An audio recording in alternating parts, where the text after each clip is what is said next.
সবাইকে সিএন একাডেমিতে স্বাগতম। আমি আছি তোমাদের সাথে, তোমাদের নয়ন স্যার। এন্ড আজকের ক্লাসে আমরা বুঝবো এক্স্যাক্টলি মুনাফা, প্রফিট, লাভ, ক্ষতি, এই বিষয়গুলো। এগুলো আমাদের পাটিগণিতের অঙ্কগুলো আমাদের কাছে একটু জটিল মনে হয়, কিন্তু আমরা যদি একটু বোঝার চেষ্টা করি তাহলে কিন্তু এই অঙ্কগুলো সহজ। যেমন ধরো, এখানে আমরা আগে লাভ ক্ষতি বিষয়টা বুঝি।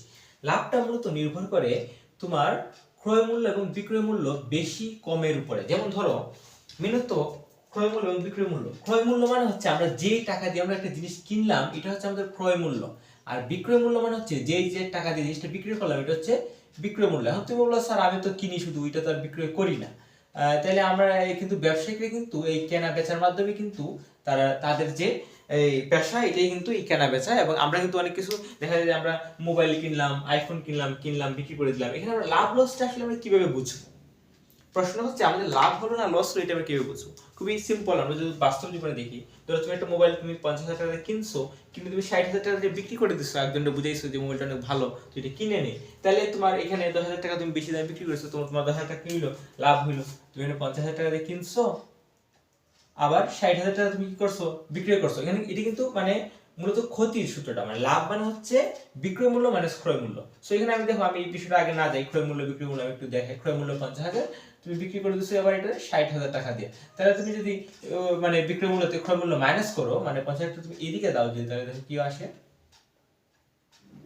তোমার 10,000 টাকা তুমি লাভ করছো। সেটা হচ্ছে তোমার লাভ। এখন তুমি একটা জিনিস কিনছো 50,000 টাকা দিয়ে, বিক্রি করছো তুমি 42,000 টাকা দিয়ে, তাহলে 8,000 টাকা অবশ্যই লস হলো। সো এই ক্ষেত্রে আমাদের সূত্রটা আসে, লাভ মানে হচ্ছে অবশ্যই বিক্রয় মূল্য বেশি হলে কি, বিক্রয় মূল্য বেশি হলে লাভ। তাহলে লাভের সূত্রটা হচ্ছে বিক্রয় মূল্য মাইনাস ক্রয় মূল্য। আর ক্ষতির সূত্রটা হচ্ছে কি, ক্রয় মূল্য মাইনাস বিক্রয় মূল্য। কারণ ক্ষতি মানে কি, তুমি যত টাকা দিয়ে কিনছো তার থেকে কমে বিক্রি করছো। সো এটা হচ্ছে ক্ষতি। তাহলে ক্ষতির ক্ষেত্রে কি হবে, আমাদের ক্রয় মূল্যটা বেশি হবে, মানে কেনার মূল্যটা বেশি হবে, তো ক্রয় মূল্য মানে বিক্রয় মূল্য। লাভের ক্ষেত্রে বিক্রয় মূল্য মানে বেশি দামে বিকছি, সো বিক্রয় মূল্য থেকে আমাদের ক্রয় মূল্য হবে। দেখো এই জায়গাটা তোমরা বুঝতে পারছো কিনা? তো বুঝতে থাকলে আমরা একটু অঙ্কতে আসি। এখন স্যার এটা তো সহজ, বড় হিসাব, এখানে ছোট খাটো হিসাব দিয়া দেয়, আমরা একটু দেখি। একজন দোকানদার প্রতি হালি ডিম 25 টাকা দরে বিক্রয় মানে ক্রয় করে 2 হালি, দেখো এখানে উপরে লিখছি 2 হালি ডিম 56 টাকায় বিক্রয় করলে তার শতকরা লাভ কত? এখন স্যার প্রতি হালি ডিম 25 টাকা করে বিক্রি মানে কিনছে আর কি, আর হচ্ছে আপনার 2 হালি বেচে 56 টাকায়। তাইলে এক হালি যদি 25 টাকায় কিনে, তাহলে 2 হালি এসে কিনছে তোমার 25 গুণ 2 50 টাকায় কিনছে। এখন 56 টাকায় বিক্রি করছে, তাহলে 56 টাকা বিক্রি হলে কি হবে? 56 মাইনাস 50, মানে লাভ করছে তোমার 6 টাকা। এখন স্যার সব ঠিক আছে, কিন্তু শতকরা লাভ কত? শতকরা মানে হচ্ছে 100 এর মধ্যে। তোমরা একটা মনে রাখবা, শতকরা মানে হচ্ছে 100 এর মধ্যে। তাহলে 100 এর মধ্যে লাভ কত, মানে 100 টাকার মধ্যে কত টাকা লাভ করছে। তো এই ক্ষেত্রে আমাদের যদি আমরা অঙ্কন নিয়মে করি, তাহলে আমি যেটা করতে হবে, এটা হচ্ছে বইয়ের নিয়ম যদি করো, দেখো কি আসে, বা তোমরা একই কথা, এটা তুমি যদি এভাবে করো, তাহলে যে এক হালি ডিম কত, এক হালি ডিমের ক্রয় মূল্য হচ্ছে, তুমি লেখলা এখানে এক হালি ডিমের দাম হচ্ছে কত, দাম হচ্ছে কত, 25 টাকা। তাইলে তোমার 2 হালি ডিমের দাম হইছে, আমরা জানি কি, 25 গুণ 2 টাকা মানে হচ্ছে 50 টাকা। আমরা জানি 50 টাকা, আগে আমরা শর্টকাট দেখালাম 50 টাকা। এখন 50 টাকায় কিনা সে বেচা কত টাকায়? 56 টাকায়। তাহলে 56 থেকে 50 টাকা মানে কি থাকে, আমাদের 6 টাকা লাভ করছে। কত টাকার মধ্যে লাভ করছে? 50 টাকায় কিনছিল, কিনা 6 টাকা লাভ করছে, তার মানে 50 টাকার মধ্যে 6 টাকা লাভ করছে। এখন 100 টাকার মধ্যে কত টাকা লাভ করছে, এই জায়গাটা আমরা কেমনে দেখবো? দেখো এখানে একটা বিষয় তোমরা একটু প্যাচ লাগে, এখানে তোমাদের গুণ ভাগ দিতে গিয়া এই যে লেখার ক্ষেত্রে দেখো তোমরা কি করবা,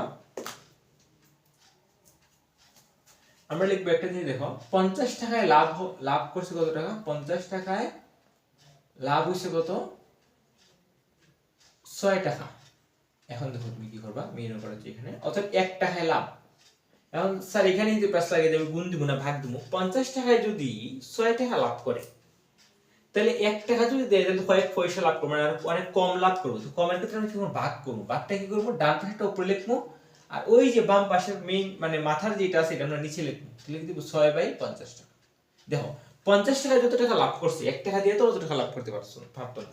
তাহলে তোমার 1 টাকা দিয়ে কম লাভ করবে, ক্ষেত্রে আমরা কি করবো, ভাগ করবো। এখন আমরা 100 টাকায় শতকরা মানে 100 টাকায়, অর্থাৎ 100 টাকায় কি দিব, অবশ্যই এটা কিন্তু 1 টাকায় লাভ কত, এই 6/50 হচ্ছে 1 টাকার লাভ। তাহলে অবশ্যই 100 টাকার লাভ অবশ্যই এটার থেকে বেশি। তাহলে আমরা কি করবো, 50 6 ইন্টু 100টা উপরে দেবো, গুনিব। কেন গুনিব? কারণ 1 টাকায় যত টাকা লাভ করছে 100 টাকা তো অবশ্যই এর বেশি লাভ করবো, আর যখন বেশি লাভ হবে তখন আমরা কি দিব? উপরে গুণ দিব, বাদ দিতাম না, গুণ দিব উপরে। দেখো বুঝছো কিনা? আমরা তখন আমরা 50 100 টাকা দিই, তাহলে কত হয়? 2 6 দুগুণে 12 টাকা। আমরা শতকরা হিসাবে লিখবো, এটা যদি 12% আয়, আমরা যদি শতকরা হচ্ছে আমরা লিখবো 12 টাকা ইকুয়াল টু কি লিখবো? 12%। দেখো বুঝছো কিনা? আবার অনেকে আমরা এভাবেও বুঝতে পারি যে 50 6 টাকা লাভ করে 50 দ্বিগুণে 100 টাকা 12 টাকা লাভ করবো, কিন্তু অঙ্কটা করার ক্ষেত্রে মনে রাখবা 50 টাকা লাভ করে 6 টাকা 1 টাকা অবশ্যই কম লাভ করছে, তোমরা ভাগ করবা। আবার 100 টাকার ক্ষেত্রে অবশ্যই এটা কিন্তু 1 টাকায় লাভ করছে, কত এটা? এটা হচ্ছে তোমার 1 টাকায় লাভটা, 100 টাকা অবশ্যই বেশি লাভ করে, তুমি 100 টাকা আমরা উপরে দিব। তারপর হচ্ছে আমাদের যে আনসারটা এসে এটা হচ্ছে 12%। দেখো তোমরা এটা বুঝছো কিনা? এটা তো বুঝেছো। তোমরা পরেরটা আমরা করি। পরেরটাতে কি বলছে? একটা ছাগল 8% কোচিতে বিক্রয় করা হইলো, আবার ছাগলটা আরো 800 টাকা মানে 800 টাকা বেশি মূল্যে বিক্রি করলে 8% লাভ হইতো। ছাগলটার ক্রয় মূল্য কত? তো প্রশ্নটা শুনে আমাদের অনেক জটিল মনে হয় যে একটা ছাগল কত টাকায় ক্রয় করতে কইছে না, আপনার 8% কোচিতে বিক্রয় করছে।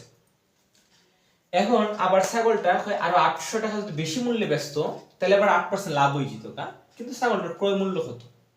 প্রশ্নটা জটিল মনে শুনলো, এখানে দেখো একটা হিন্টস দেওয়া আছে। হিন্টস হলো এটা আমরা পার্সেন্ট দেওয়া আছে। পার্সেন্ট মানে আমরা কি 100 এর মধ্যে, পার্সেন্ট আমরা যখন দেখব এখানে 100 এর মধ্যে, তাহলে আমরা ধরবো কি? তা ছাগলটার ক্রয় মূল্য কত? বিক্রয় মূল্য ধরবো আমরা 100 টাকা। ধরবো কি? ধরবো আমরা ছাগলটার ক্রয় মূল্য হচ্ছে 100 টাকা। দেখো এখানে তো ধরবো ছাগলটার ক্রয় মূল্য 100 টাকা, 8% কইতে বিক্রয় করলো না, তাহলে আমরা বিক্রয় মূল্য বার করবো। তাই ধরি আমরা কি ছাগলের ক্রয় মূল্য, দেখো ক্রয় মূল্য ধরবো কি? তা যেহেতু পার্সেন্ট আছে আমাদের প্রথমে 100 ধরতে দিব, 100 টাকা।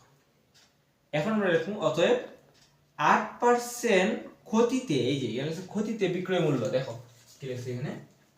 ক্ষতিতে বিক্রয় মূল্য বিক্রয় করা হলো, তাহলে আমরা ক্ষতিতে বিক্রয় মূল্য কি লিখব?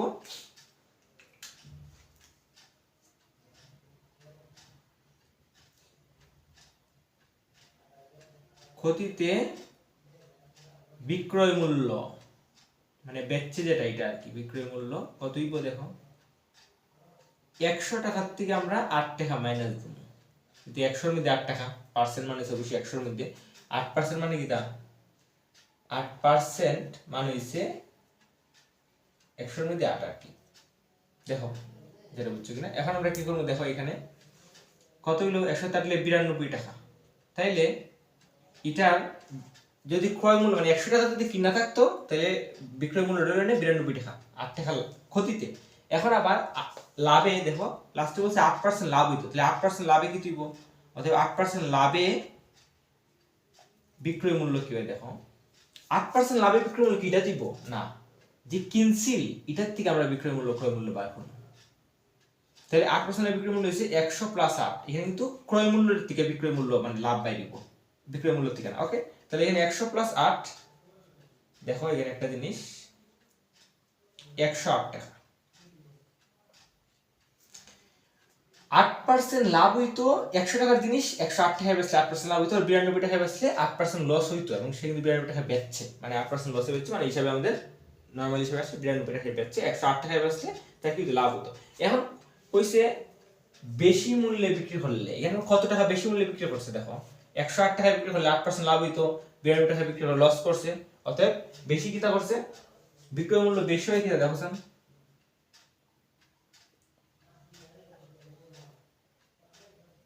বিক্রয় মূল্য বেশি হয়। দেখো তো কি 108 মাইনাস 92 টাকা ইজ ইকুয়াল টু কত হয়? এমন হচ্ছে 8 আর এদিকে হচ্ছে মানে 16 টাকা। দেখো তোমরা যতটুকু উঠাই দেখো, আমি এই জায়গাটা মুছে দিই, এই জায়গাটা। তাহলে দেখো মানে বিক্রয় মূল্য বেশি হয়েছে 16 টাকা, তাইলে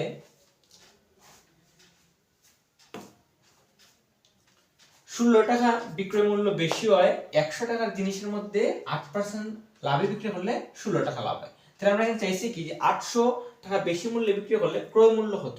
সেখানে আমরা যে জিনিসটা চাইবো মানে ক্রয় মূল্য যে জিনিসটা ওইটা আমরা সবচেয়ে বাম দিকে রাখবো, ঠিক আছে? তাহলে আমরা কি লিখবো যে 16 টাকা কি বিক্রয় মূল্য 16 টাকা বেশি হলে, দেখো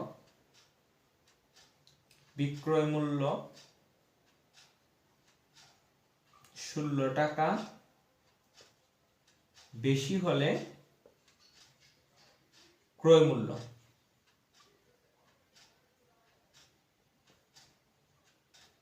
হচ্ছে কত 100 টাকা। 100 টাকার মধ্যে পার্সেন্ট দেওয়া আছে। আমরা ডান পাশে কোনটা রাখবো, যে জিনিস চাইবো এই জিনিসটা আমরা সবচেয়ে ডান পাশে রাখবো।